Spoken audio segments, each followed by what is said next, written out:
denúncia por crime de responsabilidade como alternativa a presidente Dilma construir uma política para o futuro. Um grande acordo nacional com o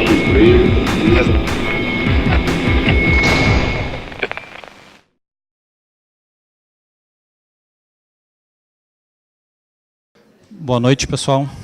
Boa noite a todos e a todas. Meu nome é Fernando Nicolazzi, eu fiquei encarregado de dar a aula do curso Golpe e a Nova Onda Conservadora de hoje, cujo título é A Educação Golpeada. Eu gostaria, antes de mais nada, de agradecer à professora Cláudia Wasserman, direção do Instituto de Filosofia e Ciências Humanas aqui da URGS, pela oportunidade de participar desse curso, dada a importância dessa iniciativa, né? E, enfim, acho que me somar a tantas vozes de colegas e amigos que já estiveram aqui anteriormente vai ser algo realmente bastante bacana para mim. Tá? Eu queria começar com uma questão a respeito do por que estamos aqui hoje, né? Talvez, enfim, quem acompanhou um pouco todos os desdobramentos desse curso, desde os primeiros momentos em que ele foi pensado, pôde notar uma série de ataques a essa iniciativa que circularam um pouco na mídia, né? E eu diria que talvez uma primeira resposta do porquê estamos aqui é porque nós podemos, né? Nós temos garantias constitucionais que estabelecem, enfim, autonomia universitária e liberdade de ensino. Mas talvez tenha uma outra resposta possível de ser dada a essa pergunta. Estamos aqui porque devemos, não é? Se a gente atentar para o que diz o regimento da Universidade Federal do Rio Grande do Sul, no seu artigo 2º, consta que a URGS, como universidade pública, é a expressão da sociedade democrática e pluricultural, inspirada nos ideais de liberdade, de respeito pela diferença e de solidariedade, constituindo-se em instância necessária de consciência crítica na qual a coletividade possa repensar suas formas de vida e suas organizações sociais, econômicas e políticas. Eu me recordo que, quando o curso começou, a professora Cláudia fez uma fala de abertura, dizendo que talvez uma das funções da universidade é criar as possibilidades para a transformação social, né? Então, pensando na universidade como essa instância crítica, na qual a coletividade possa repensar os seus caminhos, eu acho que isso mostra o dever de estar aqui hoje, nessa conjuntura tão delicada e falando sobre temas tão complexos. Bom, a minha ideia é fazer uma... Eu não vou falar nada de muito novo, tá? Eu acho que muitas das questões que eu vou trazer são quase que obviedades, mas a gente está no momento em que o óbvio tem que ser realmente repetido e enunciado constantemente. E o que eu pretendo fazer é estabelecer uma espécie de síntese sobre algumas medidas voltadas para a educação que não se iniciaram com o golpe de 2016, mas que foram intensificadas a partir dele. Tá? E eu começo apontando aqui alguns poucos argumentos a respeito das razões do golpe e muito também a partir das outras aulas que já foram ministradas aqui. Então, enfim, desde a primeira aula com o professor Robert Ávila, ele já sinalizou um pouco para essa razão do golpe. A professora Clarice Esperança também apontou isso no que diz respeito ao mundo do trabalho. Então, uma dessas razões do golpe pode ser pensado como o desmantelamento de algumas condições definidoras do estado de bem-estar social no Brasil, tal como garantidas pela Constituição de 1988. E aí, nesse sentido, talvez a gente possa pensar o golpe como uma intensificação de uma agenda neoliberal que, pelo menos no campo da educação, ela segue em consonância com a difusão de uma pauta conservadora, predominantemente encabeçada pelo fundamentalismo religioso. Tá? O professor Arthur, na aula dele, ele apontou, eu acho que de uma forma muito pertinente, a necessidade de diferenciar o que é uma agenda neoliberal do que é uma agenda de extrema-direita, uma agenda conservadora. Eu acho que no caso da educação, e isso me parece que é o mais grave da situação, essas duas agendas entram em consonância, né, num ataque bastante pesado contra a educação.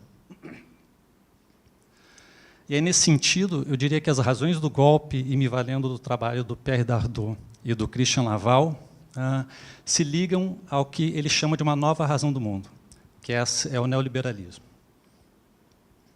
Então, o argumento da aula vai um pouco no sentido de que a razão neoliberal ela é um sistema normativo, e aí é o termo que o Dardot e o Laval usam, que implica na formação de sujeitos neoliberais. E esse modelo de subjetivação depende de mecanismos específicos para tornar operante esse sistema normativo. E o meu argumento é que a educação, embora não só ela, mas a educação formal, ou seja, aquela que é realizada pelo Estado nas escolas, ela é aqui considerada como um desses mecanismos predominantes. Então, a gente pode pensar a mídia, a gente pode pensar a publicidade, a gente pode pensar parte do discurso de coaching, uma espécie de teologia do neoliberalismo, fazem parte dessa construção de um sujeito neoliberal. Tá? No caso, eu vou tratar mais predominantemente da educação formal. E o que seria esse sujeito neoliberal constituído a partir desse sistema normativo? Muito rapidamente, ele é o indivíduo que assume o ethos da concorrência. Então, o Dardot e o Laval eles sugerem, enfim, eles indicam as raízes do neoliberalismo em vários discursos do século XIX, que, enfim, ligados ao darwinismo social, que mostra um pouco a concorrência entre os indivíduos como fundamento desse sistema. A valorização do indivíduo como um capital humano. Então, ele se vende a partir de uma ideia de que ele tem que ser valorizado economicamente. Um sujeito flexível, e daí tanto o Robert Ávila e a Clarice mostraram um pouco as implicações dessa flexibilidade, sobretudo no campo do trabalho. Ele é um sujeito despolitizado. O professor Arthur mostrou um pouco o predomínio da técnica sobre a política, né, quando ele tratou do neoliberalismo. E é um sujeito empreendedor. Então, eu diria que essas cinco dimensões do sujeito dizem respeito à educação tal como ela é pensada dentro do neoliberalismo. E quais são as características da reforma na educação? Eu vou tratar, então, uma dimensão econômica dessas reformas, sobretudo a partir da Emenda Constitucional 95, de 2016, uma dimensão que eu estou chamando aqui política social, sobretudo a partir da lei que reformulou o ensino médio, a Lei 13.415, e uma dimensão moral, que diz respeito à ideologia escola sem partido. E a ideia é fazer uma espécie de síntese, mostrando como que essas três frentes atuam em consonância, conformando uma educação golpeada, ou seja, conformando uma série de ataques à educação que passa a ser repensada como aquele mecanismo de um sistema normativo para engendrar sujeitos neoliberais. Então, eu começo com a Emenda Constitucional 95, de 2016, que foi aprovada apenas 4 meses após a destituição da Dilma, e que, enfim, ela é mais ou menos conhecida por todos. Ela institui um novo regime fiscal no Brasil por um prazo de 20 anos, né, ou seja, efetivamente ela congela os gastos sociais, né, ou seja, os gastos primários, à exceção da dívida pública do país. E, para a educação, o teto de gasto definido ao longo desses 20 anos vai ter como base, então, o orçamento estabelecido em 2017, corrigido anualmente apenas pelo índice de inflação. Então, virtualmente, não há investimento possível na educação ao longo desses 20 anos. Ou, no limite, ele coloca uma situação perversa. Para investir na educação, tem que tirar da saúde, ou tem que tirar de outros setores. Isso, grosso modo, que diz o texto da Emenda Constitucional 95. E o que me parece mais importante disso é o caráter desvinculante dessa medida. Ou seja, ela anula uma série de garantias que estavam previstas tanto na Constituição quanto no Plano Nacional de Educação, que garantiam um mínimo de recurso para ser aplicado na educação. Então, no caso do texto constitucional, são 18% na esfera federal dos impostos arrecadados que deveriam ser aplicados na educação, enquanto nos estados e municípios, 25%. Cabe lembrar que há 2 outras situações em que isso ocorreu. Uma delas em 1937, com o Estado Novo, né, ou seja, um regime autoritário, e em 71, com a ditadura civil-militar. Então, esse tipo de medida de desvincular financiamento social de textos legais da Constituição. A gente tem notado isso em alguns sistemas ou governos autoritários. Isso gera uma situação em que há um descompasso entre crescimento econômico e investimento na educação. Tá? Não importa se o Estado vai arrecadar mais, se o PIB brasileiro vai crescer, isso não está mais vinculado a investimento na educação. Né? Então, a educação ela se desloca, ela se descola do crescimento econômico do país. A educação, a saúde, a previdência, assim por diante. Alguns desses efeitos. Tá? Eu vou passar mais rápido sobre a dimensão econômica e política, porque eu quero me deter mais sobre escola sem partido. Eu diria que são 3 efeitos principais que essa emenda constitucional provoca na educação. A primeira delas é uma redução efetiva de recursos para a educação em função do crescimento demográfico da população. Então, o IBGE estima que, em 2036, nós seremos uma população 10% maior do que nós somos hoje. Né? E seremos uma população 10% maior, virtualmente com o mesmo volume de recurso que nós temos atualmente. Então, talvez o investimento per capita na educação vai ser reduzido drasticamente.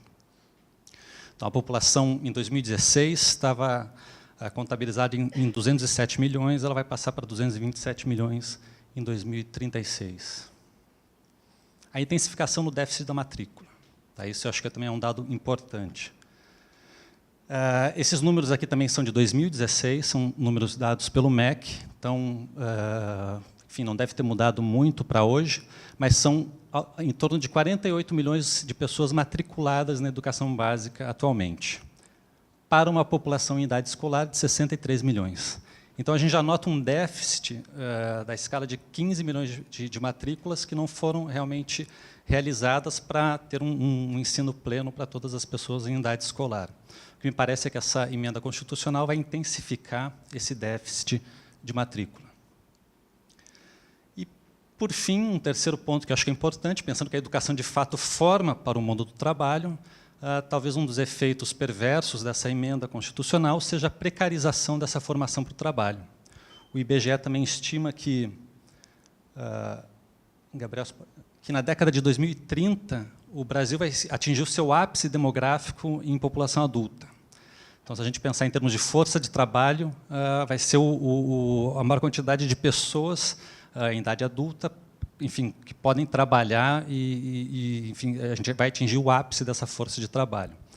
Se a gente fizer as contas, vão ser já 12 ou 13 anos de emenda constitucional valendo. Então, a gente pode, talvez, sugerir que esses trabalhadores desse ápice de força de trabalho, boa parte deles vai ter uma formação bastante limitada, para não dizer deficiente.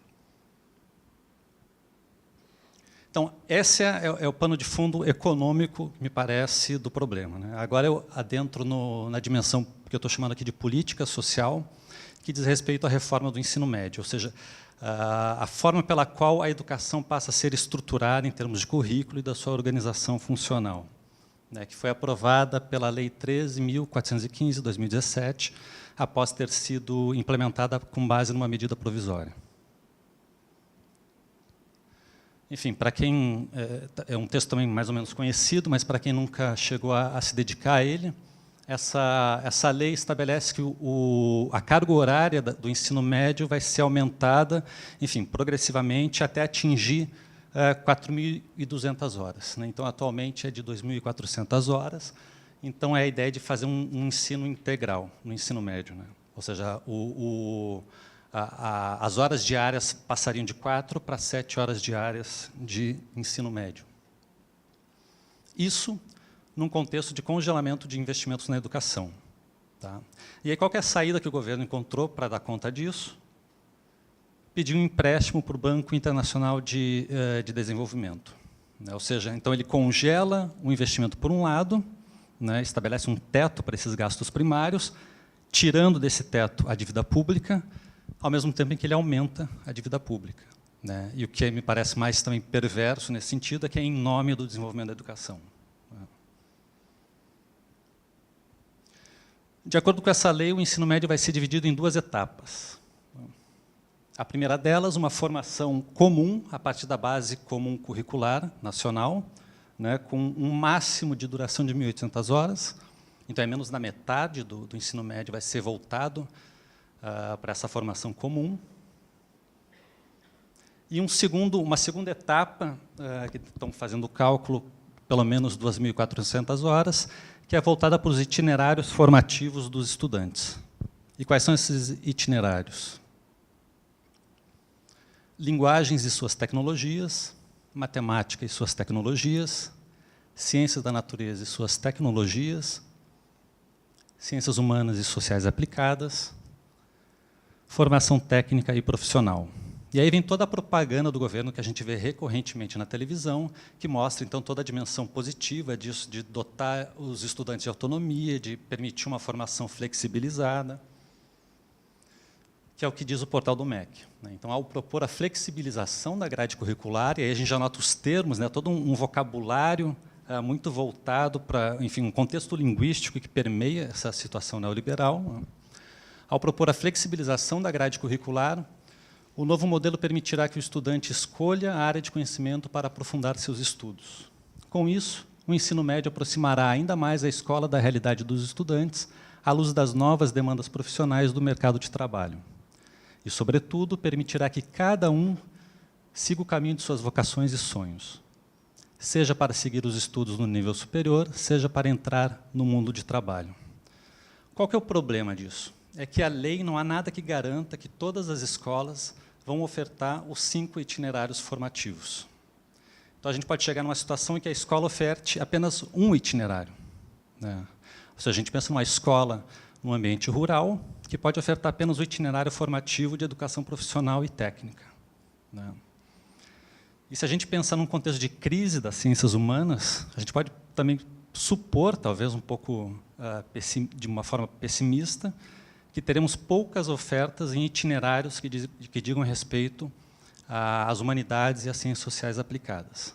Então, a gente entra num contexto em que a própria formação desses estudantes, me parece, vai se encontrar precarizada. E, de uma certa maneira, mais do que aumentar a carga horária do ensino médio, me parece que essa medida acaba por reduzi-la, né? Já que nem todos os estudantes, pelo menos da rede pública, terão acesso de uma forma ampla, podendo escolher esses itinerários formativos. Então, isso seria um pouco, muito brevemente, o que me parece os principais problemas da reforma do ensino médio. E aqui adentramos no ponto que eu vou me deter um pouco mais, que é a dimensão moral desse processo de definição de um sistema normativo. E aí que a gente nota a consonância de medidas econômicas neoliberais com fundamentalismo conservador, sobretudo de feição religiosa. O que é o Escola Sem Partido para mim? Como é que eu encaro esse programa ou essa ideologia? O Escola Sem Partido é, em sua essência, em seus objetivos, em seu modus operandi, apenas uma campanha de ódio contra professores e professoras. Se a gente pega o material que eles disponibilizam, não há nada ali que mostre um projeto pedagógico, né, um projeto de educação. A gente vasculha aqueles textos e não encontra absolutamente nada. Mas a gente encontra muita raiva, muito ódio naqueles textos. Então, eu diria que esse programa ele se resume a isso, né, e as consequências dele é que me parece que são bastante complexas. E aí a gente vai se deter um pouco nisso. E, ao mesmo tempo, então, o programa, e depois eu vou falar um pouco rapidamente como é que ele se origina, mas esse programa ele também se transforma em projetos de lei. E, atualmente, na última contagem que eu fiz, havia 60 projetos de lei nos níveis municipal, estadual e federal que estavam circulando por parlamentos no Brasil. E esses projetos de lei têm, sobretudo, que se vincula a esse programa, tem, sobretudo, o intuito de censurar, em alguns casos, criminalizar a atividade docente. Aí depois eu vou mostrar aqui alguns exemplos. Pois bem, vou me deter um pouco nessa campanha de ódio do programa, depois eu vou passar para os projetos de lei e depois eu encerro para a gente discutir um pouco. O Escola Sem Partido ele é fundado em 2004 por um advogado paulista chamado Miguel Najib, que é procurador do Estado também. Ele diz, nessa entrevista que eu coloquei aqui do El País, que ele se sentiu incomodado com o fato que um professor de história da filha dele havia comparado Che Guevara com São Francisco de Assis. Ele achou que aquilo era um claro indício de doutrinação ideológica para a filha dele, né? E a gente pode, ele dá essa entrevista em 2016, e isso é algo que eu quero chamar a atenção desde já. Ele é criado em 2004, e os primeiros projetos de lei são em 2014. E é o momento, e aí havia as ocupações, depois secundaristas, ocupações dos secundaristas, que trouxeram de novo essa pauta para a mídia de uma forma muito intensa, mas eu chamaria a atenção para o fato de que esse programa ficou durante 10 anos um pouco ali esquecido, né? As pessoas olhavam aquilo com certo riso, né, com pena, e a gente deixou passar isso. E agora a gente consegue notar os efeitos disso que ficou ali um pouco adormecido, não é? E nessa entrevista, então, o Miguel Najib utiliza algumas expressões que são interessantes, né? Então, ele fala doutrinação política e ideológica dos alunos por parte dos professores, e é isso que é uma dimensão chave do Escola Sem Partido, né? O confronto, a dicotomia, quase que a oposição entre escola e família, né? Ou seja, esses professores operam uma usurpação dos direitos dos pais na educação moral e religiosa de seus filhos, e aí ele vai fazendo todo um raciocínio um pouco tortuoso, até chegar no fato de que discutir educação sexual nas escolas pode levar, o que pode fazer com que o jovem tenha, e as palavras são dele, uma vida sexual ativa, estimulada pelos professores, e as meninas engravidem, fazendo com que os pais paguem o pato. Então, essas pessoas têm uma obsessão com patos. A gente já notou isso. Mas o que eu chamaria a atenção é esse caráter tortuoso do raciocínio, que é a educação sexual trabalhada na escola que leva para uma gravidez precoce, e não o contrário.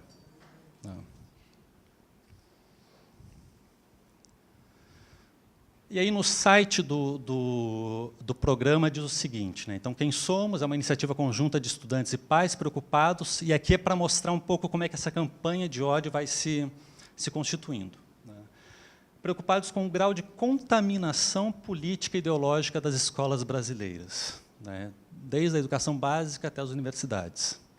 A pretexto de transmitir aos alunos uma visão crítica da realidade, um exército organizado de militantes travestidos de professores, né, e assim por diante. Então, é todo um linguajar que coloca os professores como causadores de uma patologia, né, mas, ao mesmo tempo, é um linguajar bélico, né? Se é um exército de militantes, né, a maneira de lidar com esse exército também tem que ser bélica.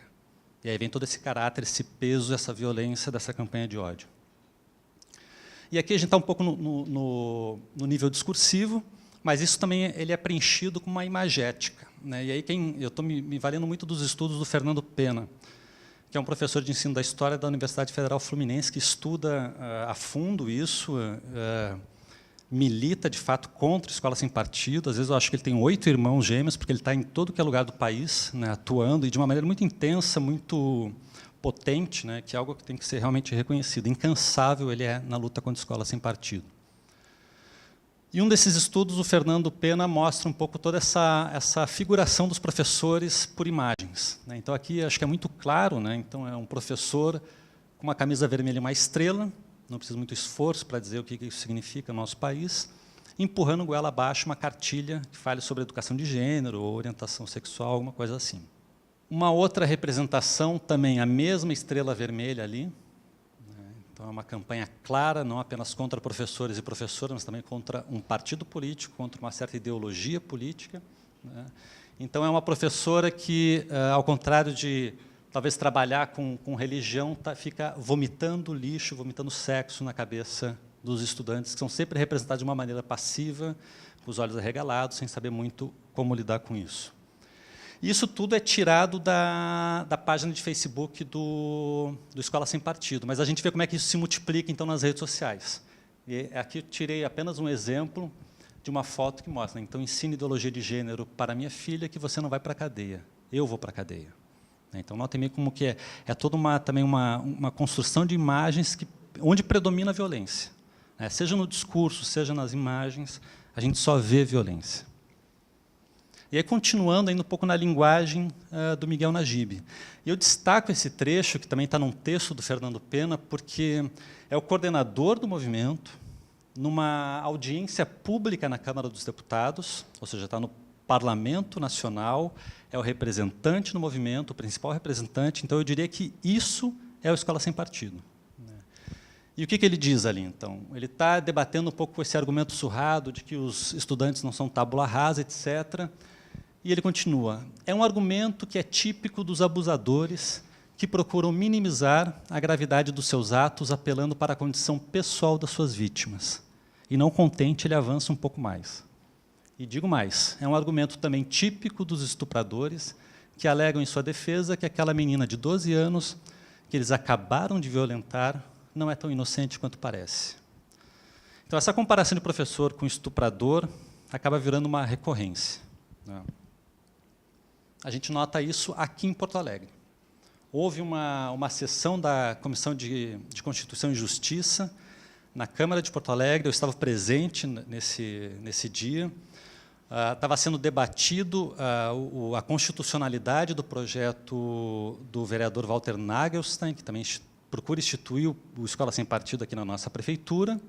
Houve uma série de manifestações, e eu destaco essa, que está nas atas da Câmara, do vereador que se diz professor Vambert. Então, ele coloca lá, isso ele falou ali, né, ipsis literis, então foi apenas uma nota taquigráfica. Nós estamos construindo um país de imbecis, de idiotas, que boa parte está surfando como inocente, útil, em teorias estúpidas que não têm nenhuma comprovação científica, que não têm nenhuma conclusão científica e que são meramente ideológicas. E ele faz uma comparação grotesca. Isso é um abuso idêntico ao abuso sexual que foi feito ontem no Zafre. Foi bem no contexto daquela situação em que uma criança tinha sido violentada dentro do supermercado. Ele achou por bem usar aquilo como uma referência para tratar dos professores. Cabe destacar também que o próprio vereador que protocolou o projeto Escola Sem Partido, o Walter Nagelstein, ele já disse publicamente que o intuito dele é extirpar os doutrinadores de ensino que causam o que ele chama a derrocada da nação. Então, esse movimento de você identificar o inimigo da nação, estabelecer uma forma de extirpá-los, exterminá-los, destruí-los, é tudo isso que significa extirpar. Isso tem vários nomes na ciência política e na história. Para o Fernando Pena, então, essa campanha de ódio que representa o professor e a professora como inimigo a ser derrotado faz parte do que ele chama de um uso político do medo. E a gente sabe muito bem como medo e ódio caminham juntos. E aí eu fiz questão de trazer esse verso maravilhoso do Chico Buarque, que filha do medo, a raiva é mãe da covardia. Então, acho que isso sinaliza, sintetiza um pouco o que está por trás dessa campanha. O problema é que essa campanha de ódio ela se transformou em projetos de lei. Isso que é mais preocupante ainda. E aqui, enfim, tem inúmeros projetos. Eu trouxe o que está circulando agora na Câmara de Deputados. Houve o relatório foi lido dia 8, se eu não me engano, agora de maio. Eu não tive tempo de me deter em todo o relatório, mas ele é o projeto de lei do deputado Erivelto Santana. Vários outros projetos são apensados a ele, então é como se fosse um resumo do combo Escola Sem Partido. Tá? E o relator, o deputado Flavinho, ele faz todo o relatório e sugere um substitutivo ao final. E eu destaco apenas esses trechos. O que eles estão tentando defender com esse projeto de lei? Então, são projetos que alteram a LDB. Tá? Então, alteram a legislação que organiza o nosso ensino. E diz o seguinte: respeito às convicções do aluno, de seus pais ou responsáveis, tendo os valores de ordem familiar precedência sobre a educação escolar nos aspectos relacionados à educação moral, sexual e religiosa, vedada a transversalidade ou técnicas subliminares no ensino desses temas. Então, eles proíbem, por exemplo, a educação sexual. Tratar, eu diria, então, a gente pode chegar no limite que discutir doenças sexualmente transmissíveis na escola não pode. Falar sobre o preservativo na escola não pode.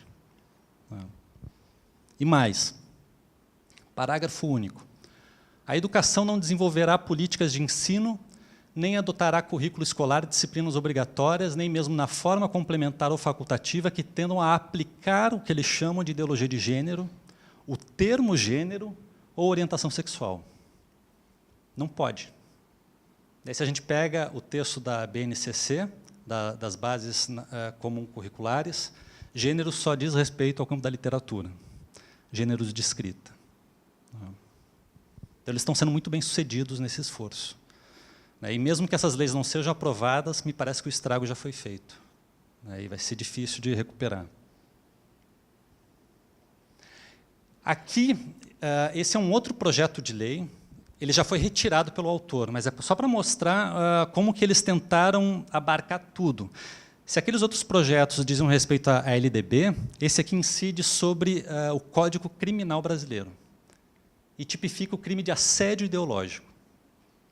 Entende-se como assédio ideológico toda prática que condicione o aluno a adotar determinado posicionamento político, partidário, ideológico, ou qualquer tipo de constrangimento causado por outrem ao aluno por adotar posicionamento diverso do seu, independente de quem seja o agente. Então, se a gente assume que a educação é uma prática transformadora dos estudantes, né, qualquer transformação nesses estudantes pode ser pensada como assédio ideológico. Né? E a pessoa que comete isso vai presa. Pode assumir uma pena de detenção de 3 meses a 1 ano. E aí o que é pior, se o agente for professor, coordenador, educador, orientador educacional, psicólogo escolar ou praticar crime no âmbito de estabelecimento de ensino público ou privado, a pena aumenta em 1/3. Então, é voltado especificamente para professores. O projeto foi retirado pelo autor. Né? Teve uma relatoria e o relator não viu nada de ruim nisso. Ele apenas sugeriu que não definisse isso como crime, mas como contravenção penal. Né? Apenas isso que diz o relatório. Né? E aí a gente começa a tentar destrinchar os significados desses textos e o que eles consideram como doutrinação ideológica, o que eles consideram como ideologia, o que eles consideram como ideologia de gênero. E aqui vem a ideia de doutrinação ideológica, tal como aparece no site oficial da Escola Sem Partido. Você pode estar sendo vítima de doutrinação ideológica quando seu professor se desvia frequentemente da matéria objeto da disciplina para assuntos relacionados ao noticiário político ou internacional. É um recurso didático básico no campo da história, da geografia, da biologia, de todas as disciplinas. Se ele adota ou indica livros, publicações e autores identificados com determinada corrente ideológica. Eu lembro que o Fernando Pena ele sempre pergunta, me diga um livro que não tenha isso. Tudo. A lista telefônica deve ter um viés ideológico. Só um minutinho, peraí, só um pouquinho, Gabriel. Só voltar aqui. Ou quando impõe a leitura de textos que mostram apenas um dos lados de questões controvertidas. Talvez o nazismo seja uma questão controvertida. Então, você não pode apenas mostrar um lado. Tem que ler o Mein Kampf do Hitler também, para entender o nazismo. Né? Isso a gente pode pensar isso em diversos outros assuntos. Né? E aí eu recorro, então, a um dos autores de projeto que foi no Alagoas. Esse projeto foi aprovado no Alagoas e depois houve uma liminar suspendendo ele no STF, que é um pequeno vídeo aqui do deputado Ricardo Nezinho, do PMDB de Alagoas, que ele tenta dizer o que é ideologia. Quando o senhor elaborou esse projeto de lei, qual é a intenção, o objetivo dele? É buscar uma neutralidade nas escolas, nas salas de aula. O que o senhor acha que acontece nas escolas que não deveria estar acontecendo? O que é que está acontecendo nas escolas? Às vezes, não uma grande pequena de professores que, às vezes, uma relativa pequena mesmo, que na sala de aula, às vezes, vai questionar a questão da ideologia em si. É esse o nível do debate. Né? Então, é ali. Quando a gente ouve quem participa dessas sessões, que frequenta esses debates, que ouve essas pessoas tentando argumentar, não muda muito o nível, é sempre isso. E aí, para exemplificar isso, eu trago mais um outro pequeno vídeo. Aqui foi um debate que ocorreu na Câmara, na TV Câmara. Estava ele, que é o Marcelo Bertrand, que é um palestrante, enfim, tem uma formação, ele atua muito como palestrante. Estava o vereador Walter Nagelstein, estava um amigo meu participando desse debate, e a vereadora, que me fugiu o nome, mas, enfim, me fugiu o nome da participante. Então, tinha toda essa discussão. E aqui, num pequeno trecho que, de fato, eu recortei, mas que não muda muito ao longo da argumentação, ele tenta exemplificar o que ele considera como ideologia de gênero. O Programa Nacional de Educação, defendido por alguns setores da sociedade brasileira, diz mais ou menos assim, eu vou simplificar porque fica complicado para o telespectador. O menino com 6 anos tem que chegar na sala de aula e não pode se dizer menino nem menina. E ele vai ser estimulado a pegar o seu pintinho, botar no pintinho do outro e botar na peixerequinha da outra menina. Não tem problema, ele tem que começar essa prática logo cedo. Quer dizer, isso é uma usurpação da posição moral da família. A escola não tem o direito de fazer isso. Então, essas discussões do Escola Sem Partido são muito maiores do que a questão ideológica, do que a questão político-partidária. A escola tem que ser um centro de referência, ela tem que afirmar os valores bons da sociedade e promover os novos. Okay. Mas tem muitas coisas boas que nos trouxeram até aqui e que as pessoas estão estragando, estão rompendo, em nome de uma suposta revolução social. Então, novamente, é esse o nível. Não é? E boa sorte para quem acha que é possível tentar argumentar com eles. Eu vou apressar um pouco aqui, porque, enfim, dado o adiantado da hora. Então, aqui eu trago rapidamente algumas das resistências ou reações a esses projetos. A Procuradoria Federal dos Direitos do Cidadão, cuja procuradora é a Débora Duprá, que esteve aqui em Porto Alegre na semana passada, ela emitiu uma nota técnica mostrando toda a inconstitucionalidade e as consequências disso para o campo dos direitos humanos. O Conselho Nacional de Direitos Humanos se manifestou contrário aos projetos de lei do Escola Sem Partido. O Superior Tribunal Federal concedeu uma liminar anulando, ou melhor, enfim, suspendendo a lei que havia sido aprovada em Alagoas. O Alto Comissariado para Direitos Humanos da ONU fez colocou uma série de questões para o governo federal, mostrando uma série de inquietações da ONU em relação a esses projetos de lei. E também, novamente, as suas consequências para o desenvolvimento dos direitos humanos. Há uma frente nacional, Escola Sem Mordaça, da qual participa o Fernando Pena. Aqui no Rio Grande do Sul há uma frente gaúcha, Escola Sem Mordaça, cuja participação da professora Russell, lá da FACED, também é bastante intensa. Então, rapidamente, algumas das principais características da ideologia Escola Sem Partido para encaminhar para a finalização. Então, uma noção ascética de ensino. Então, fica muito claro como eles separam educação de instrução. E muito voltada para essa ideia de neutralidade do ensino, que é um termo recorrente. Daí, quando a gente pega o site do Escola Sem Partido, que o Miguel Najib fala, ele diz que essa ideia de neutralidade ela se baseia, por exemplo, no artigo 1, inciso 5º da Constituição. Mas a gente vai na Constituição e vê pluralismo partidário. Não há nenhum uso do termo neutralidade na Constituição. Então, é quase que por uma analogia muito rápida e superficial entre pluralismo partidário e neutralidade pedagógica. Aqui é uma da bibliografia recomendada pela Escola Sem Partido. O professor não é educador. Então, o professor é aquele que administra conteúdos, que repassa a matéria. Passar matéria também é uma expressão recorrente em diversos desses debates. A gente acompanha eles, dá para acompanhar pelo YouTube também, é uma expressão muito clara. Quer dizer, toda a ideia de um processo de ensino e aprendizagem se anula ali. Um outro trecho aqui da mesma aparição do Miguel Najib na audiência pública, lá, então, o burocrata não faz sermão. Quem faz sermão é padre, quem diz o que é moral e imoral é o padre, o pastor, o pai e a mãe, não é o funcionário público. Então, essa é a diferença. Burocrata não faz sermão, burocrata aplica a lei. O professor é um burocrata. Ele transmite aos alunos o conteúdo do currículo, aquilo que está escrito e foi aprovado pelas autoridades competentes. Não lhe cabe dizer aos filhos dos outros o que é certo, o que é errado em matéria de moral. Esse é o ponto.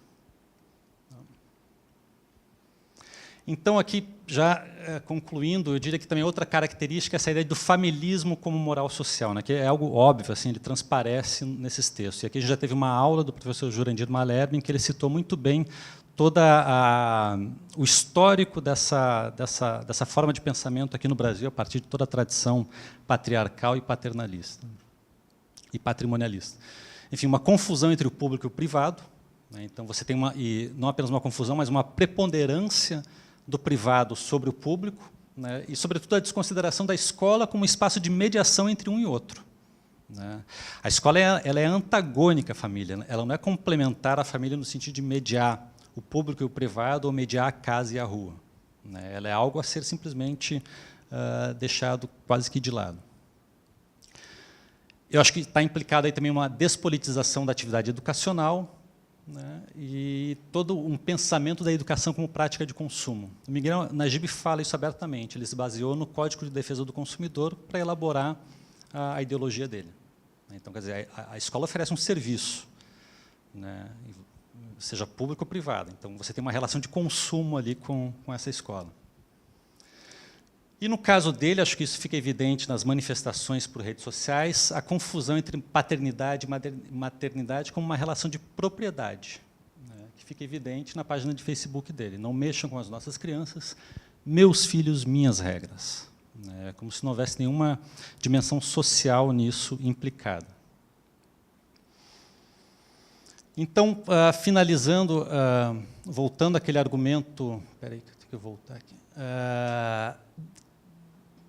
Que eu sugeri no começo da aula, dessa educação golpeada com uma formação de um sujeito neoliberal, eu diria que essa identidade é moldada entre a lógica consumista empresarial e o moralismo familiar.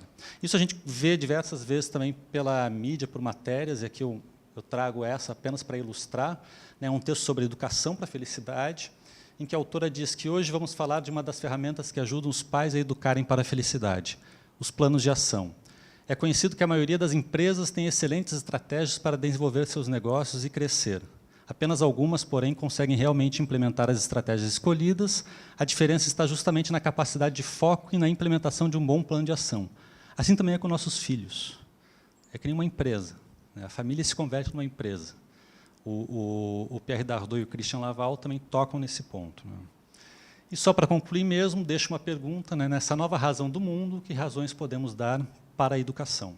Aí, como é que a gente pode também enfrentar todos esses ataques, esses golpes contra a educação? Então, obrigado pela paciência de todos e todas.